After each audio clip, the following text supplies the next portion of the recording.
Good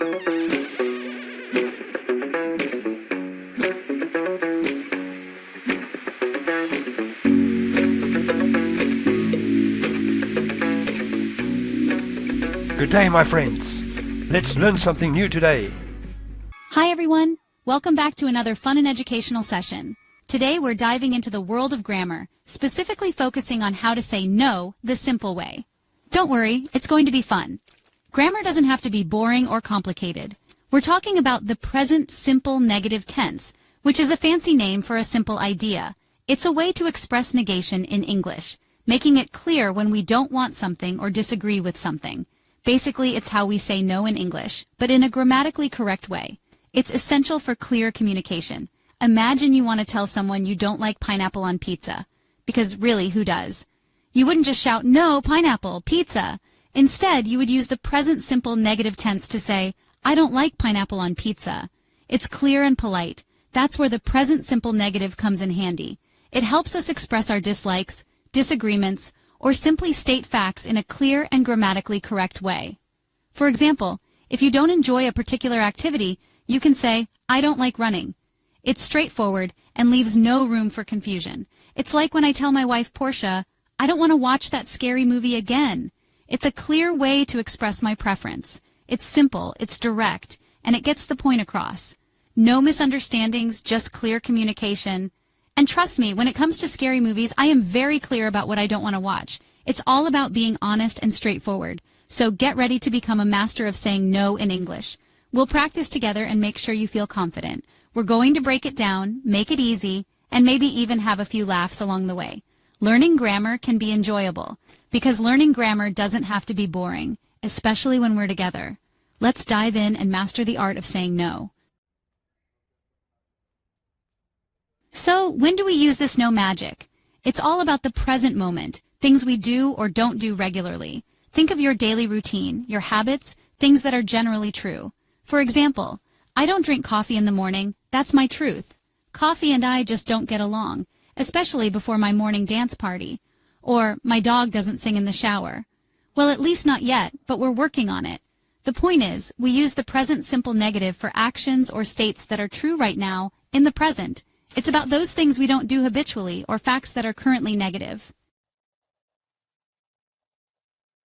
Now, let's get down to business and build these no sentences. This is an essential skill that will help you communicate more effectively and assertively in various situations. The formula is simple, like a peanut butter and jelly sandwich, but without the jelly, because I ate it all. Think of it as a straightforward recipe that you can follow every time you need to say no. First, you start with your subject, the one doing or not doing the action. This is the foundation of your sentence, just like the bread in our sandwich analogy. This could be I, you, he, she, it, we, or they. These pronouns are the building blocks that will help you construct a clear and concise sentence. Next comes the magic word, don't or doesn't. This is the key ingredient that transforms your sentence into a negative one. Don't is like the casual friend used with I, you, we, and they. It's informal and easygoing, perfect for everyday conversations. Doesn't is its fancier counterpart, hanging out with he, she, and it. It's a bit more formal, suitable for more polished or professional settings. Finally, add the main verb, the action itself, in its base form. This is the action that you are negating, the final piece of your sentence puzzle. No need to dress it up, just the plain, simple verb. See? Easy peasy. This keeps your sentence clear and to the point. It's like building a tower with blocks, only our blocks are words, and our tower is a grammatically correct sentence. With practice, you'll be able to construct these sentences effortlessly. Section 4. He doesn't, they don't examples made easy. Let's see these no sentences in action, shall we? It's like watching a grammar play but without the costumes. Unless you want to wear costumes, then go right ahead. For our singular actors, we have, he doesn't eat broccoli. Maybe you should try my broccoli casserole. It's life-changing. She doesn't like scary movies. Smart woman. I'm with you on that one. It doesn't rain much in Los Angeles. More sunshine for us. And now, our plural performers. We don't speak French, but we can say bonjour with enthusiasm. You don't need to be a rocket scientist to understand this. See, I told you it was easy. They don't work on weekends. Lucky ducks. More time for fun. Section 5. Tricky traps to avoid. In this section, we will uncover some of the most common pitfalls that even the best of us can fall into when it comes to grammar. Now, even grammar superheroes can stumble upon tricky traps. These traps can be sneaky and often catch us off guard. But fear not, I'm here to guide you through those grammatical potholes. With a little bit of attention and practice, you can avoid these common mistakes.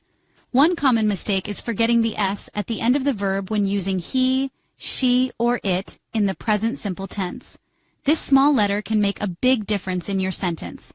Remember, he don't is a no-no. It's a mistake that can easily be avoided with a bit of practice. It's he doesn't, like a gentleman with a top hat and a monocle. Think of it as adding a touch of class to your sentences. Another trap is using don't or doesn't with the verb to be. This is a special case that requires special attention. This verb is special. It dances to its own tune. It doesn't follow the same rules as other verbs. Instead of saying he doesn't be happy, we say he isn't happy. This small change makes your sentence grammatically correct. It's like giving the verb to be its own VIP section in the grammar club. It has its own set of rules that we need to follow. And lastly, be mindful of irregular verbs. These verbs don't follow the regular rules and can often trip us up. They love to break the rules, those rebels. Irregular verbs are like the rebels of the grammar world. For example, we don't say he doesn't goes to school, we say he doesn't go to school. This is a common mistake that can be easily corrected. It's like their way of keeping things interesting, those irregular verbs. They add a bit of spice to our language and keep us on our toes. Section 6. Becoming a no-know-it-all. So, how do you become a no expert? A master of the present simple negative. Practice, my friends, practice. It's like learning a new dance move. At first, it might feel awkward, but with repetition, it becomes second nature. Talk to yourself in the mirror. Have conversations with your pets. They're great listeners. Write sentences about your daily routine, or even create your own funny examples.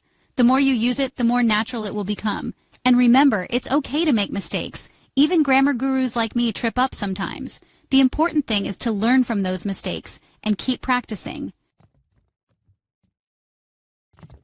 Section 7. Your simple guide to saying no right. Congratulations, grammar champions. You've reached the end of our present simple negative adventure. You've learned how to say no in a grammatically correct way, build your own sentences, and avoid common mistakes. Remember, use don't with I, you, we, and they. Use doesn't with he, she, and it.